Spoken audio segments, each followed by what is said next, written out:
ಎಲ್ಲರಿಗೂ ನಮಸ್ಕಾರಗಳು.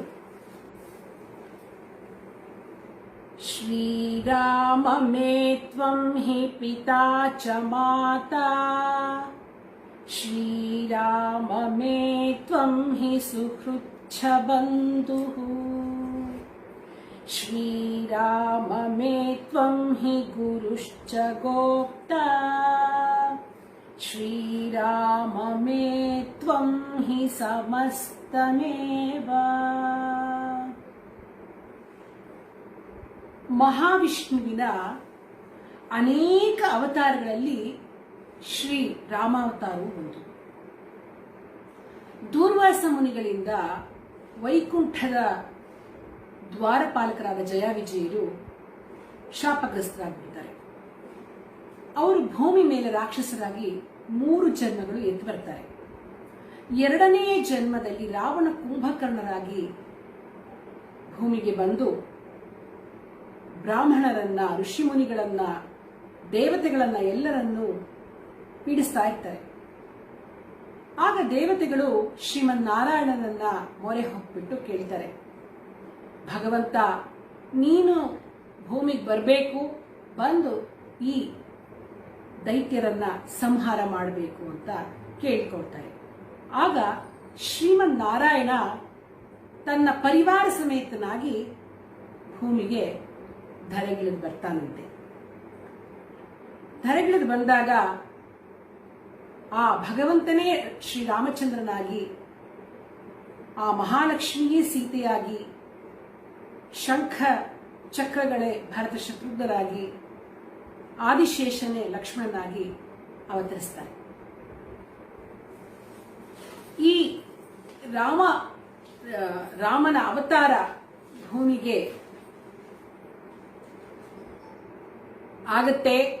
ಭೂಮಿಗೆ ಇಳಿದು ಬಂದ ದೇವರು ಅಂತ ಶ್ರೀ ಮಹಾವಿಷ್ಣುವಿನ ಅವತಾರ ಅಂತಂದ್ಬಿಟ್ಟು ರಾಮನನ್ನ ಶ್ರದ್ಧಾ ಭಕ್ತಿಯಿಂದ ಪೂಜಿಸ್ತಕ್ಕಂಥದ್ದು ಸಂಪ್ರದಾಯ. ಆದ್ರೆ ಅವನ ಒಂದು ಆಚಾರ ವಿಚಾರಗಳನ್ನ, ಅವನ ಆದರ್ಶ ಗುಣಗಳನ್ನ, ಅದನ್ನ ನಾವು ಸಾಧಿಸಿಕೊಳ್ತಕ್ಕಂತಹ ಪ್ರಯತ್ನ ಮಾಡಿದ್ರೆ ನಾವು ಶ್ರೀರಾಮಚಂದ್ರನ್ಗೆ ತೋರ್ತಕ್ಕಂತಹ ಭಕ್ತಿ ಹೆಚ್ಚು ಪರಿಣಾಮಕಾರಿಯಾಗುತ್ತೆ ಅಂತ ನಾವು ಹೇಳಬಹುದು. ನೋಡಿ, ರಾಮ ಅಂತಕ್ಕಂತಹ ಶಬ್ದ ಇದೆಯಲ್ಲ, ಅದು ವಿಷ್ಣು ಹಾಗೂ ಈಶ್ವರನ ಒಂದು ಐಕ್ಯತ್ವದ ಸಂಕೇತ ಅಂತ ಹೇಳ್ಬೋದು. ಯಾಕೆಂದ್ರೆ ಶ್ರೀಹರಿಯ ಒಂದು ಅಷ್ಟಾಕ್ಷರಿ ಮಂತ್ರ ಓಂ ನಮೋ ನಾರಾಯಣಾಯ ಹಾಗೂ ಶಿವನ ಪಂಚಾಕ್ಷರಿ ಮಂತ್ರ ಓಂ ನಮಃ ಶಿವಾಯ, ಈ 2 ಮಂತ್ರದ ಮಧ್ಯ ಅಕ್ಷರಗಳನ್ನು ತೆಗೆದುಕೊಂಡ್ರೆ ಓಂ ನಮೋ ನಾರಾಯಣಾಯ ರಾ ಅಕ್ಷರವನ್ನ, ಓಂ ನಮಃ ಶಿವಾಯದಲ್ಲಿ ಮಾ ಅಕ್ಷರವನ್ನು ತೆಗೆದುಕೊಂಡಾಗ ರಾಮ ಆಗುತ್ತೆ. ಇಲ್ಲಿ ಶಿವ ಹಾಗೂ ವಿಷ್ಣುವಿನ, ಹರಿ ಹಾಗೂ ಹರರ ಒಂದು ಐಕ್ಯತ್ವದ ಸಂಕೇತವೇ ಶ್ರೀರಾಮಚಂದ್ರ ಅಂತ ಹೇಳಬಹುದು. ಇನ್ನು ರಾಮ ಅನ್ನೋ ಪದದಲ್ಲಿ ರ ಆ ಮ ಅನ್ನೋ ಒಂದು ಅಕ್ಷರಗಳು ಬರ್ತಕ್ಕಂಥದ್ದು. ರಾ ಅಂದ್ರೆ ಅಜ್ಞಾನವನ್ನ ದೂರ ಮಾಡತಕ್ಕಂಥದ್ದು, ಆ ಅಂದ್ರೆ ನಮ್ಮ ತಾಪತ್ರಯಗಳನ್ನ ತೊಲಗಿಸ್ತಕ್ಕಂಥದ್ದು, ಮ ಅಂದ್ರೆ ನಮ್ಮ ಪಾಪಗಳನ್ನ ತೊಳೆಯತ್ತೆ ಅಂತ ಹೇಳಬಹುದು. ರಾಮ ನಾಮ ಸ್ಮರಣೆಯಿಂದ ನಮಗೆ ಮುಕ್ತಿ ಖಚಿತವಾಗಿರುತ್ತೆ. ಅದಕ್ಕೆ ವಾಲ್ಮೀಕಿಗಳು ಅವರಿಗೆ ರಾಮ ಅನ್ನಕ್ಕೂ ಬರ್ತಿರ್ಲಿಲ್ಲ, ಮರ ಮರ ಮರ ಮರ ಮರ ಅಂತ ಹೇಳಿ ರಾಮ ರಾಮ ಅಂತ ಹೇಳಿ ಅವರಿಗೆ ಮುಕ್ತಿ ಪಡ್ಕೊಂಡ್ರು, ರಾಮಾಯಣವನ್ನ ಬರೆದ್ರು. ರಾ ಅಂದಾಗ ಪಾಪಗಳೆಲ್ಲ ಹೊಟ್ಟೋಗುತ್ತೆ ನಮ್ಮ ಮುಖದಿಂದ. ಮಾ ಎಂದಾಗ ಆ ಹೋಗಿರ್ತಕ್ಕಂಥ ಪಾಪಗಳು ಮತ್ತೆ ಒಳಗಡೆ ಬರ್ದಿದ್ದ ಹಾಗೆ ತಡೆಯುತ್ತೆ. ಇದು ರಾಮನಾಮ ಮಹಿಮೆ. ಇದನ್ನ ತುಳಸಿದಾಸ್ ಹೇಳ್ತಾರೆ, ರಾಮ ನಾಮ ಮನಿ ದೀಪ ಧರು, ಜೀವ ದೇ ಹರಿದ್ವಾರ್, ತುಳಸಿ ಭೀತರು ಬಾಹೆರಹು, ಚೌ ಚಾಹಸಿ ಉಜಿಯಾರ್ ಅಂತ ಹೇಳ್ತಾರೆ. ಅಂದ್ರೆ ನೋಡಿ, ಅವ್ರೇನ್ ಹೇಳ್ತಾರೆ ಗೊತ್ತಾ, ರಾಮಚರಿತ ಮಾನಸದಲ್ಲಿ ಹೇಳ್ತಾರೆ ತುಳಸಿದಾಸರು, ನೀವು ನಿಮ್ಮ ಒಳಗೂ ಬೆಳಕಾಗಿರ್ಬೇಕು, ನಿಮ್ಮ ಹೊರಗೂ ಬೆಳಕಾಗಿರ್ಬೇಕು ಅನ್ನೋದು ಬಯಸಿದ್ರೆ ಆಗ ನಿಮ್ಮ ಬಾಯಿನಲ್ಲಿ ರಾಮನಾಮವೆಂಬ ದೀಪವನ್ನು ಹಚ್ಚಿಡಿ. ಅಂದ್ರೆ ಹೊಸಲು ಬಾಯಿ ಅಂದ್ರೆ ಒಂದು ದ್ವಾರ ಆದ್ರೆ ಬಾಯಿ, ನಿಮ್ಮ ಬಾಯಿಯೇ ನಿಮ್ಮ ಒಳಗಿಗೂ ಹಾಗೂ ಹೊರಗಿಗೂ ದ್ವಾರ ಇದ್ದ ಹಾಗೆ. ಆ ಬಾಯಿ ಒಳಗಡೆ ಇರ್ತಕ್ಕಂತಹ ನಾಲಿಗೆ ಇದೆಯಲ್ಲ, ಅದು ಹೊಸ್ತಿರಿದ್ದ ಹಾಗೆ. ಆ ಹೊಸ್ತಿಲಿನ ಮೇಲೆ ಯಾವಾಗಲೂ ರಾಮನಾಮವೆಂಬ ದೀಪವನ್ನ ಹಚ್ಚಿರಿ. ಅಂದ್ರೆ ಸದಾ ರಾಮ ರಾಮ ರಾಮ ಅಂದ್ರೆ ನಿಮ್ಮ ಒಳಗೂ ಬೆಳಕು ಹೊರಗೂ ಬೆಳಕು, ಅಂದ್ರೆ ನಿಮಗೆ ಜ್ಞಾನ ನಿಮ್ಮದಾಗ್ಬಿಡತ್ತೆ ಅಂತ ತುಳಸಿದಾಸರು ತುಂಬಾ ಚೆನ್ನಾಗಿ ಹೇಳ್ತಾರೆ. ಎಷ್ಟು ಮಹಿಮೆಯಾಗಿರ್ತಕ್ಕಂತಹ ರಾಮ ಅಂದ್ರೆ ಶ್ರೀರಾಮ ರಾಮ ರಾಮೇತಿ ರಮೇ ರಾಮೇ ಮನೋರಮೆ ಸಹಸ್ರನಾಮ ತತ್ತುಲ್ಯಂ ರಾಮನಾಮವರಾನನೆ ಅಂತ 3 ಸತಿ ಹೇಳಿದ್ರೆ ಸಾಕಂತೆ ವಿಷ್ಣು ಸಹಸ್ರನಾಮದ ಫಲ ನಮಗ್ ಸಿಗುತ್ತೆ ಅಂತ ಸಾಕ್ಷಾತ್ ಈಶ್ವರನೇ ಪಾರ್ವತಿ ಹೇಳ್ತಾನೆ. ಪಾರ್ವತಿ ಕೇಳ್ತಾಳೆ, ಏನು ಇಷ್ಟು ದೊಡ್ಡ ಸಹಸ್ರನಾಮವನ್ನ ಕಲಿಯುಗದ ಜನರು ಹೇಳಲಿಕ್ಕೆ ಆಗುತ್ತಾ, ಸಮಯ ಸಿಗುತ್ತಾ ಅಂದಾಗ ಅದಕ್ಕೇನಾದ್ರೂ ಒಂದು ಉಪಾಯ ಹೇಳು ಅಂದಾಗ ಈಶ್ವರನೇ ಹೇಳ್ತಾನೆ, ಶ್ರೀರಾಮ ರಾಮ ರಾಮೇತಿ ಹೇಳಿ 3 ಸಾತಿ ಹೇಳಿ ವಿಷ್ಣು ಸಹಸ್ರನಾಮದ ಫಲ ಸಿಗುತ್ತೆ ಅಂತ. ಇಂತಹ ಮಹಿಮೆಯುಳ್ಳ ಶ್ರೀರಾಮಚಂದ್ರನ ರಾಮಾಯಣವನ್ನ, ಅಂದ್ರೆ ರಾಮ ಹುಟ್ಟಿದಾಗಿನಿಂದ ಹಿಡಿದು ರಾಮ ಮದುವೆಯಾಗಿ ಅವನು ಕಾಡಿಗೆ ವನವಾಸಕ್ಕೆ ಹೋಗಿ ಅಲ್ಲಿಂದ ವಾಪಸ್ಸು ರಾವಣನ ಸಂಹಾರ ಆಗಿ ಮತ್ತೆ ವಾಪಸ್ಸು ಅಯೋಧ್ಯೆಗೆ ಬಂದು ಪಟ್ಟಾಭಿಷೇಕ ಮಾಡೋವರೆಗೂ ಈ ರಾಮನ ಪ್ರಯಾಣವನ್ನ ಅದ್ಭುತವಾಗಿ ವಾಲ್ಮೀಕಿಗಳು ಚಿತ್ರಿಸಿದ್ದಾರೆ. ಇಂತಹ ಶ್ರೀ ರಾಮಚಂದ್ರನನ್ನ ನಾವು ಧರೆಗೆ ಕರೆಯೋಣವೇ?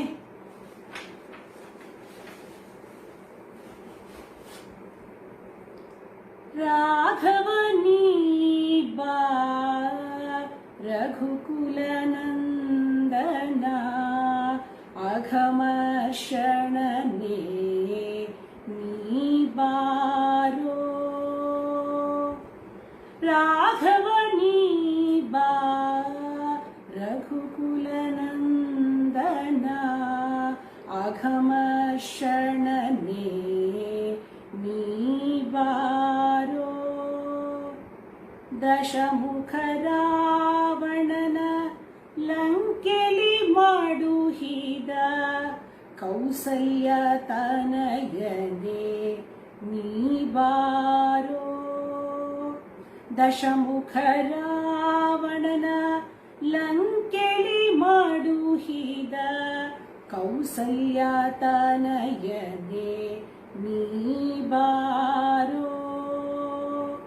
ರಾಘವನೀ ಬಾ ರಘುಕುಲ ನಂದನ ಅಘಮರ್ಷಣನೆ ನೀ ಬಾರೋ. ಧನುರ್ಬಾಣವ ಕರದಲ್ಲಿ ಧರಿಸಿದ ಧನುಜ ಕುಲಾಂತಕ ನೀ ಬಾರೋ.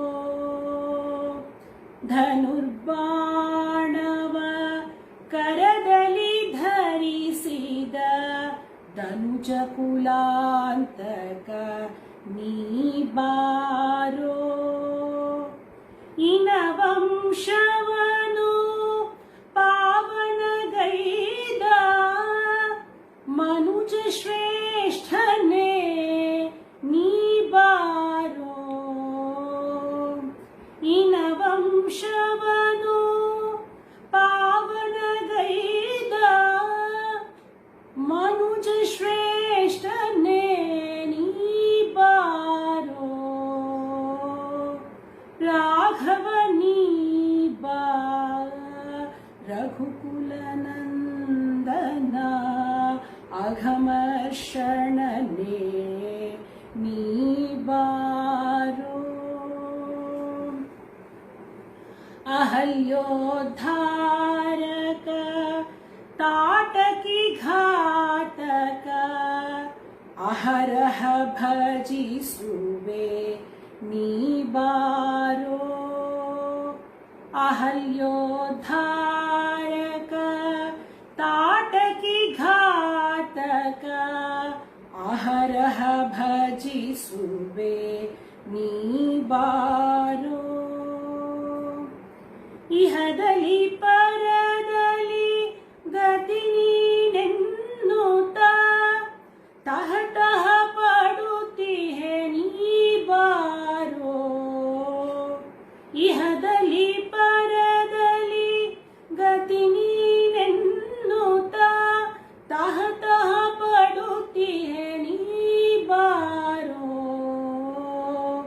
ರಾಘವ ನೀ ಬಾ ರಘುಕುಲ ನಂದನ ಅಘಮರ್ಷಣನೆ ನೀ ಬಾರೋ ಪಿತೃಭಕ್ತನೆ ಸತ್ಯಶೀಲನೆ ಸತತವು ನಿನ್ನನೆ ಸ್ತುತಿಸುವೆ ಬಾರೋ ಪಿತೃಭಕ್ತನೆ ಸತ್ಯಶೀಲನೆ ಸತತವು ನಿನ್ನನೆ ಸ್ತುತಿಸುವೆ ಬಾರೋ ನತ ಜನರನ್ನು ಪರಿಪಾಲಿಸುವವನೇ ಸೀತಾರಮಣ ನೀ ಬಾರೋ ನತ ಜನರನ್ನು ಪರಿಪಾಲಿಸುವವನೇ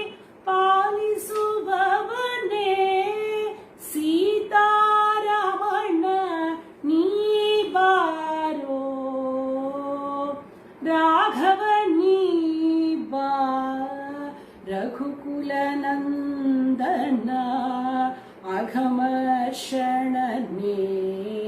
ನೀ ಬಾರೋ ರಾಘವ ನೀ ಬಾ ರಘುಕುಲ ನಂದನ ಅಘಮರ್ಷಣನೆ ನೀ ಬಾರೋ ದಶಮುಖ ರಾವಣನ ಲಂಕೆಲಿ ಮಾಡುಹಿದ ಕೌಸಲ್ಯ ತನಯನೆ ನೀ ಬಾರೋ ದಶಮುಖ ರಾವಣನ ಲಂಕೆಲಿ ಮಾಡುಹಿದ ಕೌಸಲ್ಯ ತನಯನೆ ನೀ ಬಾರೋ ರಾಘವ ನೀ ಬಾ ರಘುಕುಲ ನಂದನ ಅಘಮರ್ಷಣನೆ ನೀ ಬಾರೋ ಈಗ ರಾಮನನ್ನ ಧರೆಗೆ ಕರೆದಾಯಿತು. ಈಗ ರಾಮ ಜನ್ಮ ಆಗ್ಬೇಕಲ್ವಾ? ರಾಮ ಜನ್ಮ ಆಗ್ಬೇಕು ಅಂತಂದ್ರೆ ಹೇಗೆ ಆಗ್ಬೇಕು? ಅವನಿಗೊಂದು ಕಾರಣ ಬೇಕು. ಅವ್ರಿಗೆ ಕಾರಣ ಆಯ್ತು. ಅವನಿಗೆ ಯಾವ ರೀತಿ ಅವನು ರಾಮ ಧರೆಗೆ ಬಂದ ಅದನ್ನು ಹೇಳಿದೆ. ಈಗ ಹೇಗೆ ಅವನು ಹುಟ್ಟಿದ ಅಂತಕ್ಕಂಥದ್ದನ್ನ ಹೇಳ್ತಾ ಹೋಗ್ತೀನಿ. ದಶರಥ ಮಹಾರಾಜ ಅಯೋಧ್ಯೆಯ ರಾಜ. ಅವನಿಗೆ 3 ಜನ ಹೆಂಡತಿರು ರಾಣಿಯರಿರ್ತಾರೆ. ಕೌಸಲ್ಯೆ, ಸುಮಿತ್ರೆ ಹಾಗೂ ಕೈಕೇಯಿ ಅಂತ 3 ಜನ ಇರ್ತಾರೆ. ಎಷ್ಟೋ ವರ್ಷಗಳಿಂದ ಅವ್ರಿಗೆ ಮಕ್ಕಳೇ ಆಗಿರಲ್ಲ. ಅದೊಂದು ಕೊರಗಿರುತ್ತೆ ಅವನಿಗೆ. ತುಂಬಾ ವರ್ಷ ರಾಜ್ಯಭಾರ ಮಾಡ್ತಾನೆ, ಒಳ್ಳೆ ಹೆಸರಿರುತ್ತೆ, ಒಳ್ಳೆ ಸಂಪತ್ತಿದೆ, ಒಳ್ಳೆ ರಾಜ್ಯಭಾರ ಮಾಡಿದಾನೆ. ಆದ್ರೆ ಮಕ್ಕಳಿರಲ್ಲ ಅಂತಕ್ಕಂತಹ ಒಂದು ಅವನಿಗೆ ದುಃಖ ಅವನಿಗೆ ಕಾಡ್ತಾ ಇರುತ್ತೆ. ಒಂದು ದಿವಸ ಅವನು ಮಹರ್ಷಿ ವಸಿಷ್ಠರನ್ನ ಕರೀತಾನೆ. ಕುಲಗುರು ಅವರು ಅವ್ರನ್ನ ಕರೆದು, ನನಗೆ ಈ ರೀತಿ ಮಕ್ಕಳಾಗಬೇಕು, ಏನಾದ್ರೂ ಒಂದು ಯಜ್ಞ ಯಾಗವನ್ನ ಮಾಡಿಸಿ ಅಂತ ಕೇಳ್ಕೊಂಡಾಗ ವಸಿಷ್ಠರು ಏನ್ ಮಾಡ್ತಾರೆ, ಆಯ್ತುಪ್ಪ, ನೀನು ಒಂದು ಕೆಲಸ ಮಾಡು, ಇವರು ಋಷಿಶೃಂಗ ಮುನಿಯನ್ನ ಕರ್ಕೊಂಡು ಬಾ, ಅವ್ರ ಹತ್ರ ನಾವು ಮಾಡ್ಸೋಣ ಯಾಗ ಅಂತ ಹೇಳ್ತಾರೆ. ಯಾಕೆಂದ್ರೆ ಋಷಿಶೃಂಗ ಮುನಿಗಳು ತುಂಬಾ ಶಕ್ತಿಶಾಲಿ ಮುನಿಗಳಾಗಿರ್ತಾರೆ. ಅವ್ರನ್ನ ಕರೆದುಕೊಂಡು ಬಾ ಅಂದಾಗ ದಶರಥ ಮಹಾರಾಜ ಋಷಿಶೃಂಗರನ್ನ ಕರೆಸಿ ಅವರಿಂದ ಪುತ್ರ ಕಾಮೇಷ್ಟಿ ಯಾಗವನ್ನ ಮಾಡ್ತಾನೆ. ಋಷಿ ಮುನಿಗಳು ಬಹಳ ಮುತುವರ್ಜಿಯಿಂದ, ಬಹಳ ಶ್ರದ್ಧಾಭಕ್ತಿಯಿಂದ ಆಹುತಿಯನ್ನ ಕೊಟ್ಟಾಗ ಆ ಯಜ್ಞಕುಂಡದಿಂದ ಏನಾಗತ್ತೆ ಅಂತಂದ್ರೆ ಅಗ್ನಿದೇವ ತನ್ನ ಕೈಯಲ್ಲಿ ಚರುವನ್ನ ಹಿಡಿದುಕೊಂಡು ಪ್ರತ್ಯಕ್ಷನಾಗ್ತಾನೆ. ಚರುವನ್ನು ಹಿಡಿದುಕೊಂಡು ಪ್ರತ್ಯಕ್ಷನಾದಾಗ ಅವನು ಹೇಳ್ತಾನೆ, ಈ ದೇವ ನಿರ್ಮಿತವಾಗಿರ್ತಕ್ಕಂತಹ ಈ ಪಾಯಸವನ್ನು ತೆಗೆದುಕೋ, ನಿನಗೆ ಉಚಿತ ಅನಿಸಿದ ಹಾಗೆ ನೀನು ನಿನ್ನ ರಾಣಿಯರಿಗೆ ಕೊಡು ಅಂತ ಹೇಳಿ, ಹಂಚಿಬಿಡು ಅಂತ ಹೇಳಿ ಆ ಒಂದು ಪಾಯಸದ ಬಟ್ಲನ್ನ ಅಗ್ನಿದೇವ ದಶರಥ ಮಹಾರಾಜನಿಗೆ ಕೊಡ್ತಾನೆ. ದಶರಥ ಮಹಾರಾಜ ಏನ್ ಮಾಡ್ತಾನೆ, ಆ ಪಾಯಸ ತೆಗೆದುಕೊಂಡ್ಬಿಟ್ಟು ಅದನ್ನ 2 ಭಾಗ ಮಾಡ್ತಾನೆ. ಅದರಲ್ಲಿ ಒಂದು ಭಾಗವನ್ನ ಮೊದಲನೆಯ ಒಂದು ಪಟ್ಟದ ರಾಣಿಯಾಗಿರ್ತಕ್ಕಂತಹ ಕೌಸಲ್ಯಾದೇವಿಗೆ ಕೊಡ್ತಾನೆ. ಇನ್ನೊಂದು ಭಾಗದಲ್ಲಿ 2 ಭಾಗವನ್ನ ಮಾಡಿ ಅದರಲ್ಲಿ ಒಂದು ಭಾಗವನ್ನ ತನ್ನ ಪ್ರಿಯ ಪತ್ನಿಯಾಗಿರ್ತಕ್ಕಂತಹ ಕೈಕೇಯಿಗೆ ಕೊಡ್ತಾನೆ. ಇನ್ನೊಂದು ಭಾಗ ಉಳಿದಿರುತ್ತಲ್ಲ ಅದನ್ನ 2 ಭಾಗ ಮಾಡಿ ಎರಡೂ ರಾಣಿಯರಿಗೆ ಅಂದ್ರೆ ಕೌಸಲ್ಯಗೆ ಹಾಗೂ ಕೈಕೇಯಿಗೆ ಕೊಡ್ತಾನೆ. ಅವರಿಬ್ರು ಅದನ್ನ ಸುಮಿತ್ರೆಗೆ ಕೊಡ್ತಾರೆ. ಹಾಗಾಗಿ 4 ಪುತ್ರರಿಗೆ ಗರ್ಭವತಿಯಾಗ್ತಾರೆ. ನಂತರ 4 ಜನ ಮಕ್ಕಳು ಹುಟ್ಟುತ್ತಾರೆ. ಕೌಸಲ್ಯನಿಗೆ ರಾಮ, ಕೈಕೇಯಿಗೆ ಭರತ, ಸುಮಿತ್ರೆಗೆ ಲಕ್ಷ್ಮಣ ಹಾಗೂ ಶತ್ರುಘ್ನ. ಅಂದ್ರೆ ಈಗ ರಾಮನ ಅವತಾರವಾಯಿತು. ಕೌಸಲ್ಯೆ ಅಂದ್ರೆ ಮಹಾವಿಷ್ಣು ಶ್ರೀರಾಮಚಂದ್ರನಾಗಿ ಕೌಸಲ್ಯ ಗರ್ಭದಲ್ಲಿ ಜನಿಸ್ತಾನೆ. ಆಮೇಲೆ ಆ ಶಂಖ ಚಕ್ರಗಳು ಭರತ ಶತ್ರುಘ್ನರಾಗಿ ಜನಿಸ್ತಾರೆ. ಆಮೇಲೆ ಲಕ್ಷ್ಮಣನಾಗಿ ಆದಿಶೇಷ ಲಕ್ಷ್ಮಣನಾಗಿ ಜನಿಸ್ತಾನೆ. ಹೀಗೆ ಭಗವಂತನ ಅವತಾರ ಆಗುತ್ತೆ. ಅಂಥ ಸಮಯದಲ್ಲಿ ರಾಮ ಜನ್ಮವಾದ ಸಮಯದಲ್ಲಿ ಹೇಗಿತ್ತಪ್ಪ, ಹೇಗೆ ಅಂದ್ರೆ ಪ್ರಕೃತಿಗೆ ಹಬ್ಬವೋ ಹಬ್ಬ ಆಗ್ಬಿಟ್ಟಿದೆ. ಆದ್ರೆ ಯಾವ ತರ ಇತ್ತಪ್ಪ ಪ್ರಕೃತಿಯಲ್ಲಿ, ಗ್ರಹಗಳ ಸ್ಥಿತಿಗತಿಗಳು ಹೇಗಿತ್ತು ಅಂತ ವಾಲ್ಮೀಕಿ ಮುನಿಗಳು ಒಂದು ವರ್ಣನೆ ಮಾಡಿದ್ದಾರೆ. ತುಂಬಾ ಚೆನ್ನಾಗಿದೆ ನೋಡಿ. ಉಚ್ಚಸ್ಥೆ ಗ್ರಹ ಪಂಚಕೆ ಸುರಗಣೌ ಸೇಂದೌ ನವಮ್ಯಾಂ ತಿಥೌ ಲಗ್ನೆ ಕರ್ಕಟಕೆ ಪುನರ್ವಸುಯುತೆ ಮೇಷಂ ಗತೆ ಪೂಷಣಿ ನಿರ್ದಗ್ಧುಂ ನಿಖಿಲಾಹ ಪಲಾಶ ಸಮಿಥೋ ಮೇಧ್ಯಾದಯೋಧ್ಯಾರಣೀ ಆವಿರ್ಭೂತ ಮಭೂತ ಪೂರ್ವಪರಂ ಯತ್ಕಿಂಚಿದೇಕಂ ಮಹಃ ಅಂತ ಹೇಳ್ತಾರೆ ವಾಲ್ಮೀಕಿಗಳು. ಅಂದ್ರೆ ಶ್ರೀರಾಮಚಂದ್ರ ಹುಟ್ಟಿದಾಗ 5 ಗ್ರಹಗಳು ಉಚ್ಚ ಸ್ಥಿತಿಯಲ್ಲಿದ್ವಂತೆ. ಆಮೇಲೆ ಕರ್ಕಾಟಕ ಲಗ್ನದಲ್ಲಿ ಅಭಿಜಿತ್ ಮುಹೂರ್ತದಲ್ಲಿ ಪುನರ್ವಸು ನಕ್ಷತ್ರದಲ್ಲಿ ಚೈತ್ರ ಶುದ್ಧ ನವಮಿ ಎಂದು ಅಯೋಧ್ಯೆಯಲ್ಲಿ ಶ್ರೀರಾಮನ ಜನನವಾಯಿತು ಅಂತ ವಾಲ್ಮೀಕಿ ಮುನಿಗಳು ಈ ಶ್ಲೋಕದಲ್ಲಿ ಹೇಳ್ತಾರೆ. ಭಗವಂತನ ಅವತಾರ ಆದಾಗ ಪ್ರಕೃತಿಗೆ ಹಬ್ಬ. ಏನಪ್ಪಾ ಅಂತಂದ್ರೆ ಗಾಳಿ ಕೂಡ ಶೀತಲವಾಗಿರ್ತಕ್ಕಂತಹ ಸುಗಂಧಿತವಾಗಿರ್ತಕ್ಕಂತಹ ಮಂದಾನಿಲ ಎಲ್ಲ ಕಡೆ ಬೀಸ್ತಾ ಇರುತ್ತೆ. ದೇವತೆಗಳಿಗೆಲ್ಲ ತುಂಬಾ ಸಂತೋಷವಾಗಿ ಹೋಗ್ಬಿಟ್ಟಿದೆ. ಸಂತರೆಲ್ಲ ಉಲ್ಲಾಸಗೊಂಡು ಬಿಟ್ಟಿದ್ದಾರೆ. ಗಿಡ ಮರಗಳೆಲ್ಲ ಹೂ ಬಿಟ್ಟು ಶೋಭಿಸ್ತಾ ಇದೆ. ನದಿಗಳಲ್ಲಿ ಅಮೃತ ಧಾರೆ ಹರಿತಾ ಇದೆ. ಪರ್ವತಗಳಲ್ಲಿ ಮಣಿಗಳಿಂದ ಪರ್ವತಗಳು ಕಂಗೊಳಿಸ್ತಾ ಇವೆ. ಭಗವಂತ ಅವತರಿಸ್ತಕ್ಕಂತಹ ಈ ಸಮಯ ಸನ್ನಿಹಿತವಾಗ್ತಿದ್ದ ಹಾಗೇನೆ ಬ್ರಹ್ಮಾದಿ ದೇವತೆಗಳು ತಮ್ಮ ವಾಹನಗಳನ್ನ ತೆಗೆದುಕೊಂಡು ಆಕಾಶದಲ್ಲಿ ಬಂದು ಸೇರಿಬಿಟ್ಟಿದ್ದಾರೆ. ಗಂಧರ್ವರೆಲ್ಲ ಭಗವದ್ ಗುಣಗಳನ್ನ ಹಾಡ್ತಾ ಇದ್ದಾರೆ. ಸುಂದರವಾದ ಬೊಗಸೆಗಳಿಂದ ಪುಷ್ಪಗುಚ್ಛವನ್ನ ಹೂವಿನ ಒಂದು ಮಳೆಯನ್ನ ಕರಿತಾ ಇದ್ದಾರೆ. ಆಕಾಶದಲ್ಲಿ ದೇವ ದುಂದುಬಿಗಳು ಮೊಳಗುತ್ತಾ ಇವೆ. ಇಂತಹ ಸಮಯದಲ್ಲಿ ಭಗವಂತನ ಅವತಾರ ಆಯಿತು. ರಾಮ ಜನ್ಮ ಆಯಿತು. ಕೌಸಲ್ಯಗೆ ಬಹಳ ಸಂತೋಷ. ಇಡೀ ಅಯೋಧ್ಯೆಗೆ ತುಂಬಾ ಸಂತೋಷವಾಗುತ್ತೆ. ಇದನ್ನ ವರ್ಣಿಸ್ತಕ್ಕಂತ ಹಾಡನ್ನು ನಾನೀಗ ಹೇಳ್ತಾ ಇದ್ದೀನಿ. ರಾಮ ಜನ್ಮವಾಯ್ತು ಸಖಿ ರಾಮ ಜನ್ಮವು, ರಾಮ ಜನ್ಮವಾಯ್ತು ಸಖಿ ರಾಮ ಜನ್ಮವು. ಚೈತ್ರ ಮಾಸ ಶುದ್ಧ ನವಮಿ ಶುಭ ಮುಹೂರ್ತದಿ ಗಂಧಯುಕ್ತವಾತ ವಿದೆಯು ಉಷ್ಣವದು ಅತಿ. ಚೈತ್ರ ಮಾಸ ಶುದ್ಧ ನವಮಿ ಶುಭ ಮುಹೂರ್ತದಿ ಗಂಧಯುಕ್ತವಾತ ವಿದೆಯು ಉಷ್ಣವದು ಅತಿ. ನಿಂತಿತೇಕೆ ನೆತ್ತಿಯಲ್ಲಿ ಸೂರ್ಯ ಬಿಂಬವು, ನಿಂತಿತೇಕೆ ನೆತ್ತಿಯಲ್ಲಿ ಸೂರ್ಯ ಬಿಂಬವು, ನಿಂತಿತೇಕೆ ನೆತ್ತಿಯಲ್ಲಿ ಸೂರ್ಯ ಬಿಂಬವು. ರಾಮ ಜನ್ಮವಾಯ್ತು ಸಖಿ ರಾಮ ಜನ್ಮವು, ರಾಮ ಜನ್ಮವಾಯ್ತು ಸಖಿ ರಾಮ ಜನ್ಮವು. ಕೌಸಲ್ಯೆಯು ತೆರೆದಳು ತಾ ಸ್ನಿಗ್ಧ ಲೋಚನ, ಕುಕ್ಕಿಸಿತೆನೆ ತಾಯ ಕಣ್ಣು ಪುತ್ರ ದರ್ಶನ.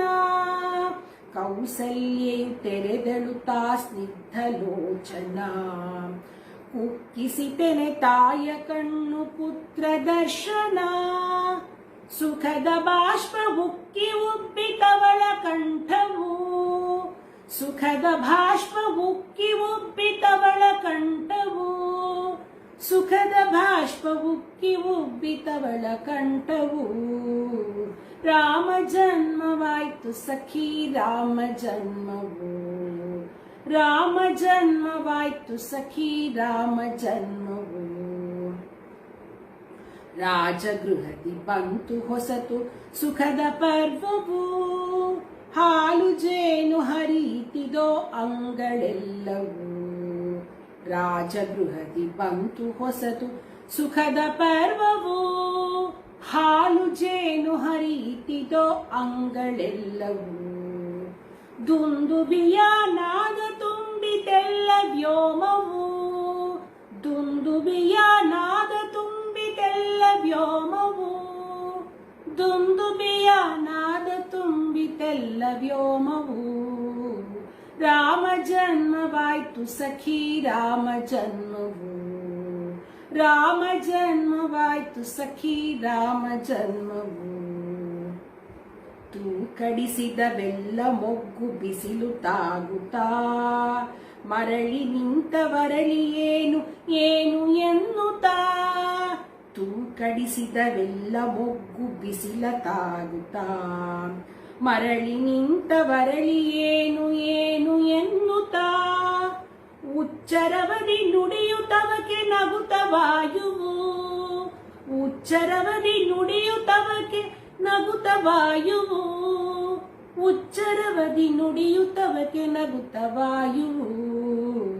ರಾಮ ಜನ್ಮವಾಯ್ತು ಸಖಿ ರಾಮ ಜನ್ಮವು, ರಾಮ ಜನ್ಮವಾಯ್ತು ಸಖಿ ರಾಮ ಜನ್ಮವು. ತಲುಪುತ್ತೈ ಹರ್ಷವಾರ್ತೆ ಜಗಕ್ಕೆ ನಿಮಿಷದಿ, ಧಾವಿಸಿಹುದು ಗೇಹದಿಂದ ಸುಸಂತೋಷದಿ. ತಲುಪುತ್ತೈ ಹರ್ಷವಾರ್ತೆ ಜಗಕ್ಕೆ ನಿಮಿಷದಿ, ಧಾವಿಸಿಹುದು ಗೇಹದಿಂದ ಸುಸಂತೋಷದಿ. ಗಾನಲೀಲೆ ಸಾಗಿತದೋ ಯುವತಿ ಸಂಘವು, ಗಾನಲೀಲೆ ಸಾಗಿತದೋ ಯುವತಿ ಸಂಘವು, ಗಾನಲೀಲೆ ಸಾಗಿತದೋ ಯುವತಿ ಸಂಘವು. ರಾಮ ಜನ್ಮವಾಯ್ತು ಸಖಿ ರಾಮ ಜನ್ಮವು, ರಾಮ ಜನ್ಮವಾಯ್ತು ಸಖಿ ರಾಮ ಜನ್ಮವು. ಪುಷ್ಪಾಂಜಲಿ ಎಸೆದರು ಕೆಲ ಜನರು ಭೂಷಣ, ಹಾಸ್ಯದಲ್ಲಿ ಅಳಿದುದೆಲ್ಲ ಶಬ್ದ ಭಾಷಣ. ಪುಷ್ಪಾಂಜಲಿ ಎಸೆದರು ಕೆಲ ಜನರು ಭೂಷಣ, ಹಾಸ್ಯದಲ್ಲಿ ಅಳಿದುದೆಲ್ಲ ಶಬ್ದ ಭಾಷಣ. ಧೃತ್ತಾಲದಿ ಮಾತ್ರವಾದ್ಯವೆಲ್ಲ ನುಡಿದವು, ಧೃತ್ತಾಲದಿ ಮಾತ್ರವಾದ್ಯವೆಲ್ಲ ನುಡಿದವು, ಧೃತ್ತಾಲದಿ ಮಾತ್ರವಾದ್ಯವೆಲ್ಲ ನುಡಿದವು. ರಾಮ ಜನ್ಮವಾಯ್ತು ಸಖಿ ರಾಮ ಜನ್ಮವು, ರಾಮ ಜನ್ಮವಾಯ್ತು ಸಖಿ ರಾಮ ಜನ್ಮವು. ಕೇಳಿ ಬರಲು ನೂಪುರದಲ್ಲಿ ವೀಣೆಯ ಸ್ವರ, ಕಹಳೆ ಮೊಳಗಿತಲ್ಲಿ ಅಡಗಿತೆಲ್ಲ ಅಬ್ಬರ. ಕೇಳಿ ಬರಲು ನೂಪುರದಲ್ಲಿ ವೀಣೆಯ ಸ್ವರ, ಕಹಳೆ ಮೊಳಗಿತಲ್ಲಿ ಅಡಗಿತೆಲ್ಲ ಅಬ್ಬರ. ಕೋಗಿಲೆ ಮಾಮರದಿನು ಸುಳಿತೆಲ್ಲ ಮೂಕವು, ಕೋಗಿಲೆ ಮಾಮರದಿನು ಸುಳಿತೆಲ್ಲ ಮೂಕವು, ಕೋಗಿಲೆ ಮಾಮರದಿನು ಸುಳಿತೆಲ್ಲ ಮೂಕವು. ರಾಮ ಜನ್ಮವಾಯ್ತು ಸಖಿ ರಾಮ ಜನ್ಮವು, ರಾಮ ಜನ್ಮವಾಯ್ತು ಸಖಿ ರಾಮ ಜನ್ಮವು. ದಿಗ್ಗಜ ಸಹ ಕೊಂಚ ಸರಿದು ಚಿತ್ರ ಕಂಡಿರೆ, ಗಗನದಿಂದ ಅಂದು ಹೊಸತು ಬಣ್ಣ ಮೂಡಿರೆ.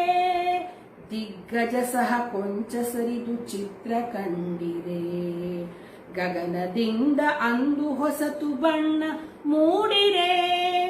ರಾಶಿ ರಾಶಿ ಮುತ್ತು ನಭದ ತುಂಬ ಹೊಳೆದವು, ರಾಶಿ ರಾಶಿ ಮುತ್ತು ನಭದ ತುಂಬ ಹೊಳೆದವು, ರಾಶಿ ರಾಶಿ ಮುತ್ತು ನಭದ ತುಂಬ ಹೊಳೆದವು. ರಾಮ ಜನ್ಮವಾಯ್ತು ಸಖಿ ರಾಮ ಜನ್ಮವು, ರಾಮ ಜನ್ಮವಾಯ್ತು ಸಖಿ ರಾಮ ಜನ್ಮವು. ನೃತ್ಯಗಾನದಲ್ಲಿ ನಿಖಿಲ ನಗರ ಮುಳುಗಲು, ತಾಳರಾಗ ಸ್ವರಗಳಿಂದ ಇಳಿಯೆ ಮೊಳಗಲು.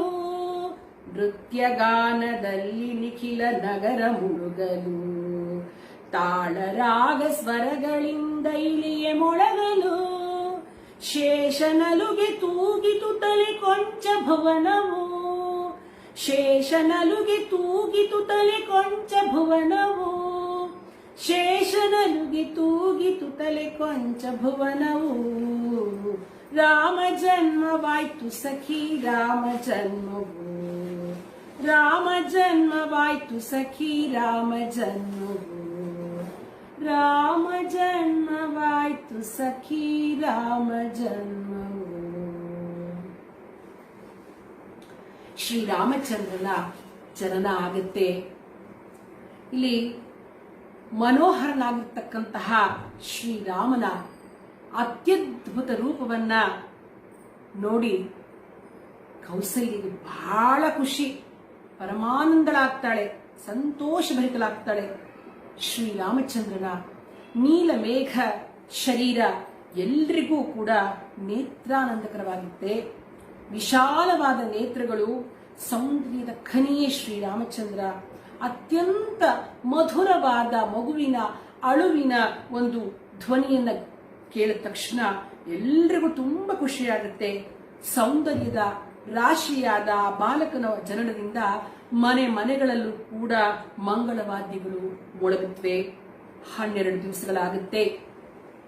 ಮಕ್ಕಳಿಗೆ ನಾಮಕರಣ ಮಾಡಬೇಕು ಅಂತ ಹೇಳಿ ದಶರಥ ಮಹಾರಾಜ ವಸಿಷ್ಠರನ್ನ ಕರೆಸ್ತಾನೆ. ಆಗ ವಸಿಷ್ಠರು ಇವನು ರಾಮಚಂದ್ರನನ್ನ ನೋಡಿ ಸರ್ವ ಸುಖಗಳ ನಿಧಾನನಾಗಿರ್ತಕ್ಕಂತಹ ಈ ಆನಂದ ಸಿಂಧುವಿನ ಒಂದು ಬಿಂದುವಿನಿಂದಲೇ 3 ಲೋಕಗಳು ಕೂಡ ಸುಖಮಯವಾಗುತ್ತೆ. ಈ ಸುಖನಿಧಿಯ ಹೆಸರು ರಾಮ ಅಂತ ಆಗ್ಲಿ, ಇವನು ಸರ್ವ ಲೋಕಗಳಿಗೂ ಕೂಡ ಶಾಂತಿಯನ್ನ ಕೊಡ್ತಕ್ಕಂಥವನು, 3 ಲೋಕವನ್ನು ರಂಜಿಸ್ತಕ್ಕಂಥವನು, ಅಂದ್ರೆ ಸಂತೋಷವನ್ನು ಉಂಟು ಮಾಡತಕ್ಕಂಥವನು, ಅಂದ್ರೆ ರಂಜಿಸ್ತಾನೆ ಅಂತ ಹೇಳಿ ರಾಮ ಅಂತ ವಸಿಷ್ಠರು ಅವನಿಗೆ ಹೆಸರಿಡ್ತಾರೆ. ಅದನ್ನೇ ವಾಲ್ಮೀಕಿಗಳು ರಾಮೋ ರಮಯತಾಂ ವರಹ ಅಂತ ಉಲ್ಲೇಖಿಸಿದ್ದಾರೆ ರಾಮಾಯಣದಲ್ಲಿ. ಹೀಗೆ ನಾಮಕರಣ ಆಗತ್ತೆ. ಈ ನಾಮಕರಣದ ಶಾಸ್ತ್ರದ ಹಾಡನ್ನು ನಾನು ಇವಾಗ ಹೇಳ್ತಾ ಇದ್ದೀನಿ.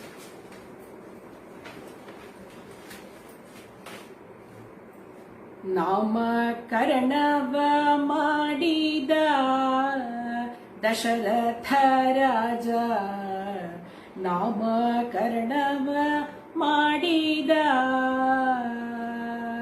ನಾಮಕರಣವ ಮಾಡಿದ ದಶರಥ ರಾಜ, ನಾಮಕರಣವ ಮಾಡಿದ. ನೇಮದಯಾಗದ ಫಲದಿಂದ ಹುಟ್ಟಿದಂಥ, ನೇಮದಯಾಗದ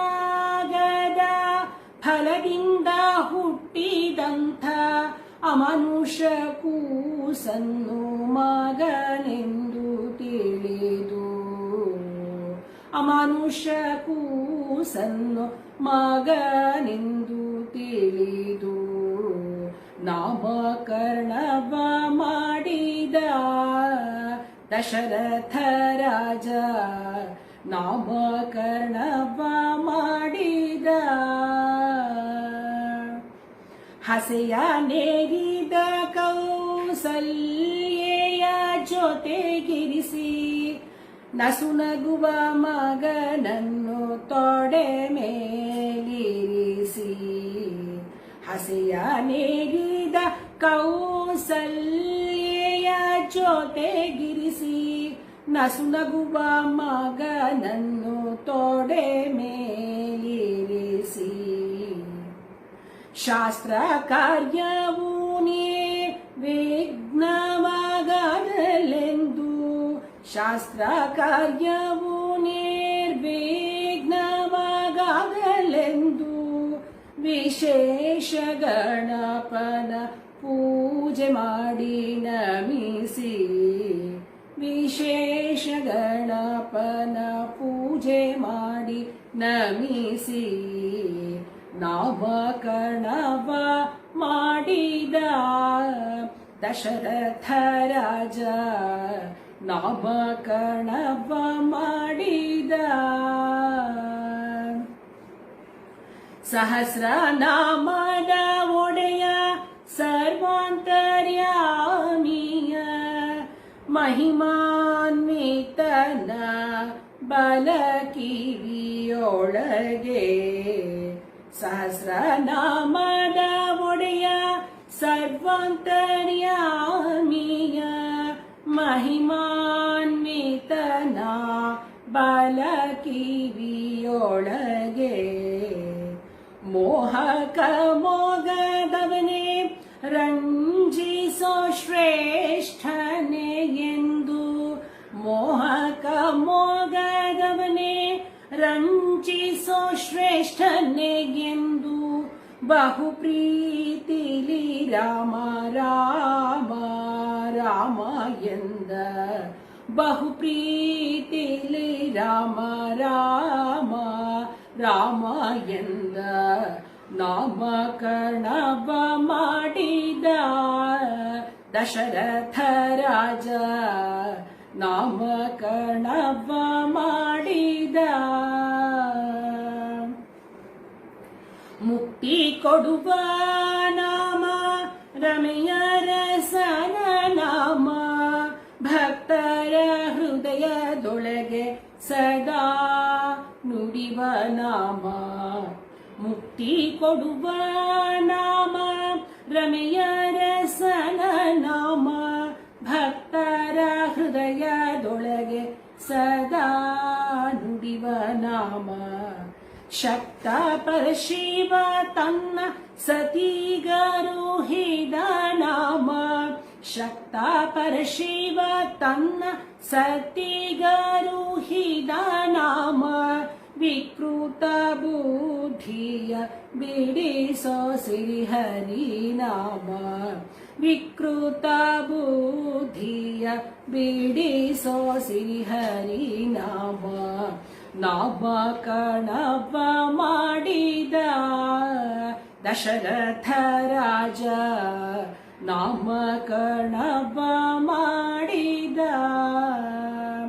ನೇಮದ ಯಾಗದ ಫಲದಿಂದ ಹುಟ್ಟಿದಂಥ ನೇಮದ ಯಾಗದ ಫಲದಿಂದ ಹುಟ್ಟಿದಂಥ ಅಮನುಷ್ಯ ಕೂಸನ್ನು ಮಗನೆಂದು ತಿಳಿದು ಅಮನುಷ್ಯ ಕೂಸನ್ನು ಮಗನೆಂದು ತಿಳಿದು ನಾಮಕರಣವ ಮಾಡಿದ ದಶರಥ ರಾಜ ನಾಮಕರಣವ ಮಾಡಿದ.